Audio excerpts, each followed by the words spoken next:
Now I'm back on the MC Lang the Lang show here with Oscar Ayot, and of course he's a guy who's been following up on President William Ruto's projects, and currently the president is at the Lake region. Oscar, we've seen President Ruto launch monumental projects, especially for us. This other direction. Sorry to say this other direction because I'm very sure there are personalities that are not so comfortable with projects going down. To Nyanza, Western region, Rift Valley, and stuff like that. What do you have to say about Ruto's tour? Why? He's to the president of the Republic of Kenya. To Nyanza. No, he's the president of the Republic of Kenya, and development must be served equally across all regions. Okay. So if it is a road project, okay, which road do you want him to build in central Kenya? Okay. Yet my Mau roads are almost done. It is us who doesn't have roads the other side. So I will not mention names, but there are particular lawmakers from central Kenya, perhaps the mountain, who are saying that, you're going to pay through the nose. Some of these projects it's common knowledge that the rivalry between the lake and the mountain has been there since independence. So whatever the mountain wants, the lake doesn't want. And whatever the lake gets, the mountain will never support. So it's common knowledge. It is something that is there. We are all in Kenya. We all stay together. We all work together. But when it comes to politics, one is an enemy of the other. When is this coming to an end? It will never come to an end anytime soon.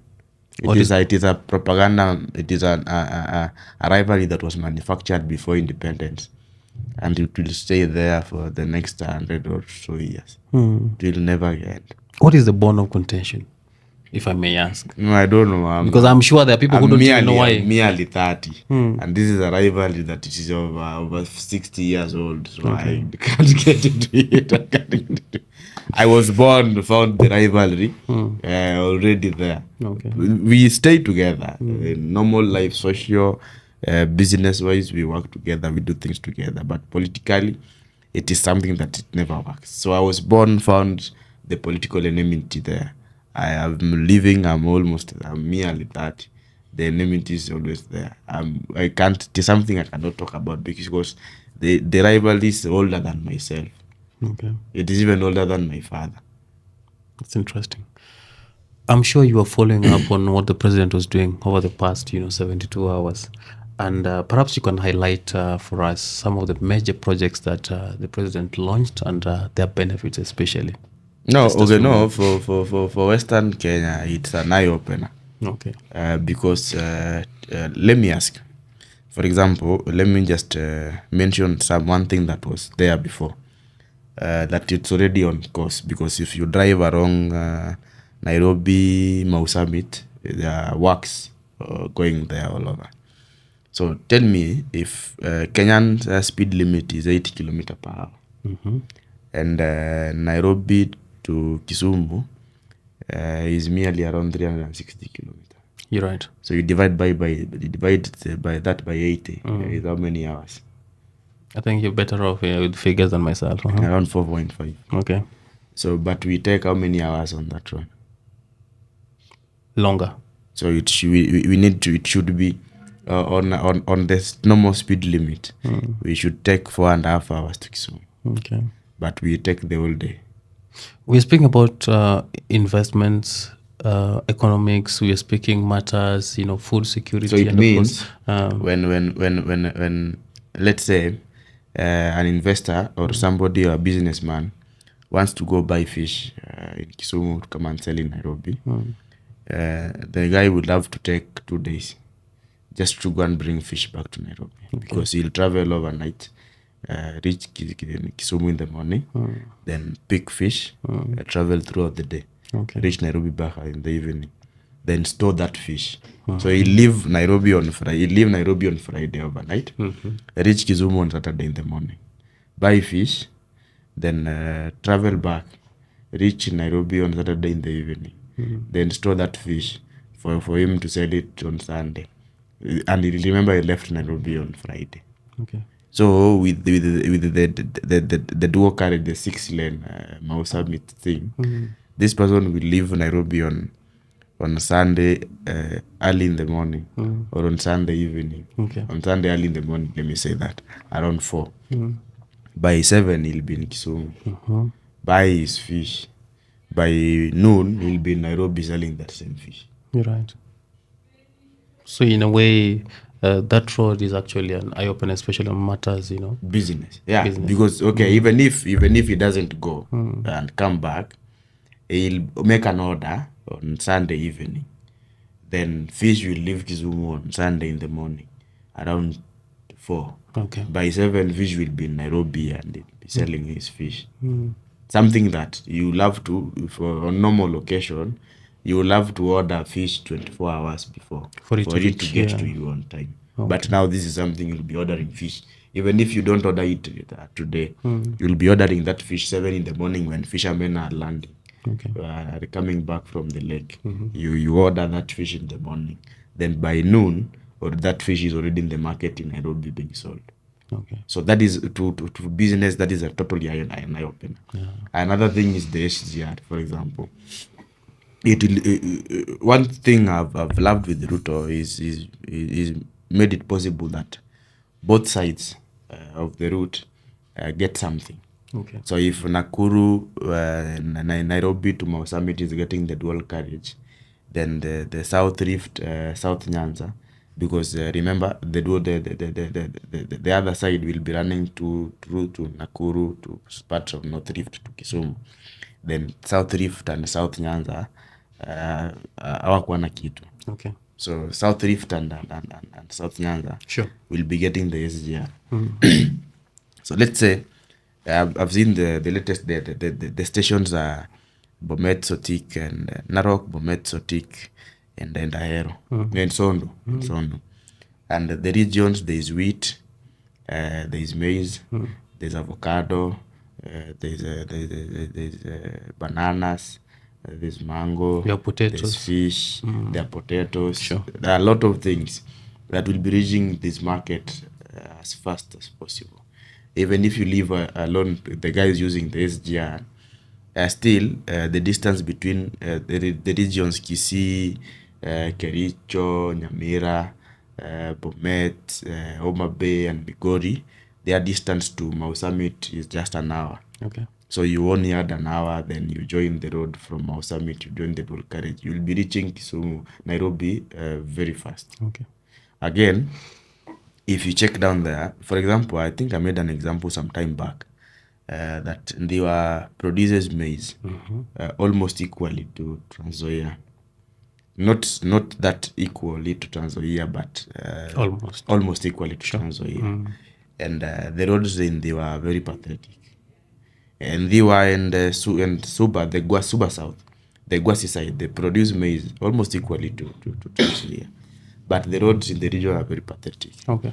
So with the Ruto launching the Gor Mahia Ring Road and implementing the World Bank vision of the Lake Victoria Ring Road, it means there will be improved infrastructure, road network in those regions.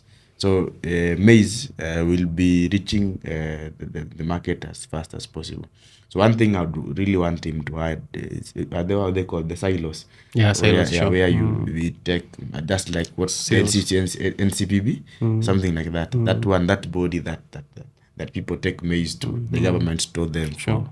They need to get us one in Homa Bay, so that the guys, in as much as people would be going to buy maize to sell to the market, need to store our maize also. We can also have something like NCPB, something Apo Asego, where those guys from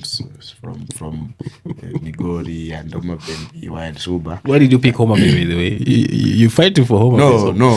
No. The two areas, both in the and Suba South and in Homa Bay. Okay. So why would you take NCPB, something to Kisumu, and yet those people are in Okay.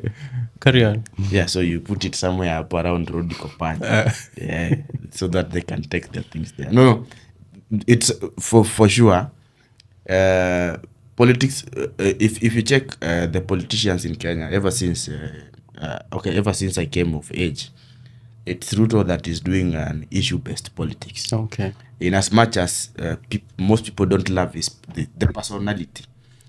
It is the Ruto that people don't love. because of his personality. He comes up as somebody very lethal, but his work ethic and his campaign It's admirable. in as much as okay, maybe sometimes he promises things until he goes overboard. He used to. But no, even now he quotes very big money. But his campaigns are issue based. Okay. He'll be telling you in as much as the monies are big, but tutatenga ya hii ama tutapanga ama nimeambia nani aweke. He talks based on what is on the ground. He was in Rusinga the other day. I'm just from Rusinga right now. Okay. So he was home and I was there. And there are some things that the leaders highlighted for. In as much as he did the ring road, it's not covering the whole of the island. Oh, was Karoli there, by the way? Sorry to interject. What is he? Anyway, it's okay. Continue. What business that we have in Suban? Let's talk about the president. So, in as much as he did the ring road, it didn't cover the whole island. So he promised to make additional funding for the same, and also promised some fish landing zones, and he promised to add us. Okay, for example, there's a land that Tomboya University was to be built. Okay. But by then, the community around Tomboya's home hadn't agreed to give out the land. Okay. That is why Tomboya University is in Omabe, but it was to be in Rusinga. So the land that was to be donated to Tomboya University, after the community had agreed and realized that they had missed a chance, they donated it for a TTI. Which is also another good idea. So he's given money for the TTI. Wow. He's again given money for KMTC that is all coming up. So things like that. You know, in as much as, okay, they're big money, but he came, he listened to what the leaders were telling him, then he promised. Because the other time he came, he listened to what the leaders were telling him, and he gave us, during campaigns, he was in Rusinga. Okay. During campaigns. He was doing a blank check campaign. Yeah. Okay. During campaigns. But then before right now he's now he was actualizing. elected president, he was in Rusinga. Okay. And he promised that in case the ring road is not actualized before he takes over power, if he takes over power, he will actualize it. And currently if Baba it's takes over power, Baba will actualize it. Okay. He said that. Okay. And the moment he got to power, he actualized it actually. Because the ring road began sometime towards the end of 2023. Then he came and launched it in 2024. So he is someone that, in as much as they are big money, but he keeps his promises. Okay. So if whatever is to go by, Western Kenya, the entire Western Kenya, from South Rift, because the entire Western Kenya runs from Bomet, from Bomet, Kericho, to Kisii, to Nyamira, to Migori, to Homa Bay, to Kisumu, to Siaya, to Busia, to Vihiga, to Bungoma, to Trans Nzoia, to Kakamega. Sure. The entire Western Bloc, it has a potential. It's only that 80% of it has entirely been in opposition since independence. Speaking of having a potential, let us delve on matters agriculture to be specific. You know, we have our friends and brothers and sisters from the mountain just thumbing that, you know what, we are the ones feeding this nation. Of what importance are the infrastructural development in the Western Bloc going to improve our agriculture? Okay, Let's say that now we have decided that we want to empower our agricultural, the farmers. Do you know? The stakeholders. Do you know? Okay, KRA is divided in regions, and KRA gave a report just the other day that if well utilized, Western Kenya has a potential to be the second largest revenue payer to KRA after Nairobi region. Okay.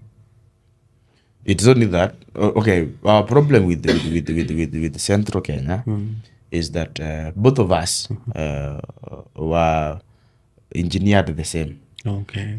So them growing up, they were told we bad and we are very poor. Okay. Us growing up, we were told they are power privileged. Sure. And they don't like anything coming down, which is turning out to be evident that they sincerely don't like anything. Practical, it's happening. Yeah, that is the reality on the ground. One funny thing is that their leaders are not hiding it. Not just leaders alone. They are not hiding it. That they really don't want anything coming downstream. The entire mountain or section of the mountain? And the entire mountain. That's interesting. Even those that don't say, deep down they don't like it. Because they were engineered that way.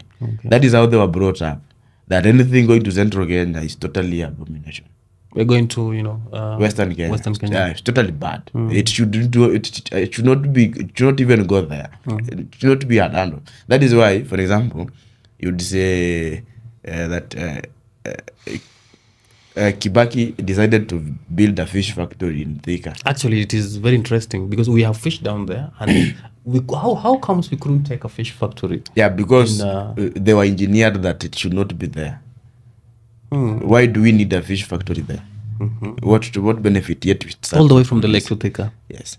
So okay, it is. I don't want to blame them much, but that is how they were brought up. That anything downstream is totally unacceptable. Does it mean that the president has bitten more than he can chew politically? Because right now he's trying to please the West. And it's not just a matter of votes for the president. The president, I think, wants what we call, equity. He wants a balanced economy. And this is becoming, a little bit uncomfortable. On matters of governance, sometimes over reliance on a single, not one region, over reliance on a single policy sometimes depletes the economy. Yet, in as much as it is a vision, but when utilized well, it can support the economy in a great concern. Western region, I'll still repeat, has a lot of potential. Sure. When well utilized. True. Each and every county in Western region is unique in a way. For example, Homa Bay and Kisumu can up the tourism revenue. Sure. When properly used. Same Homa Bay, Migori and Siaya and Kisumu at the end, that I'm still talking about Nyanza. Sure. Can boost the agricultural sector with the great immense. Now, the entire western, Luya side of Western Kenya is purely agriculture. True. Purely agriculture. From maize to sugarcane to any other thing. Because the rain that beats Central is the same rain that beats Western. Actually, you'll find that Western Kenya, the rain 4 millimeters is even higher than Central Kenya. Right. Then now comes the Kisii. The Kisii region, the Kisii, I'll combine it, Kisii, Kericho, and Bomet. They share almost the same thing. And they are small masses, but they are very fertile. Right. And they produce huge amounts of produce from most of the vegetables and the fruits. You go to Nyamira, market in Nyamira, you find all kinds of fruits there. Sure. And vegetables. So when you properly utilize them and packaged very well, you do Kenya a lot of justice. And also, there's this perception that Central Kenya feel that it is them that has a higher GDP and pay a lot of taxes. Yeah, but even if you go to KRA database, they're the highest cheats. Those guys don't pay tax. The small business, small enterprises. That is why they thrive on makeshift. It is okay. It's okay. They produce. They are business oriented. They produce. They have the business mind. But the reason why they like the makeshift structures is majority of them, they are not taxed. Atachukua mawe hapa aweke kibanda hapa piga mboga yake. No, they are hardworking, yes. They know how to make money, but they don't pay. Only the major businesses from Central Kenya pay tax, even if you check KRA database, major businesses that are abscond paying taxes are from Central Kenya. So it is okay, they are business oriented, but they don't pay tax. Is this a survival scheme? They are tax cheats, in short. Oh my goodness. Oscar, as we wind up, who controls the food market, the local food market? Leave alone issues of, exports and stuff like that. Because when we are talking about agriculture and leveling our our agricultural base, we have definitely to know, are there competitions within that may limit, empowerment, especially in terms of agriculture, going down to the West as compared to perhaps central Kenya, in the name of trying to scramble for one common market? Come up again. I'm asking you, is central Kenya afraid of competition, in simple terms? Okay. I'd say not that they are afraid of. No, let me tell you something. I've just made a remark before that the Kikuyus are hardworking and they are business oriented. Ruto is opening the market in Western Kenya, sure. And do you know who will benefit when the market is open? No, those guys down there have not been to Nairobi. Okay. They don't know the streets of Nairobi.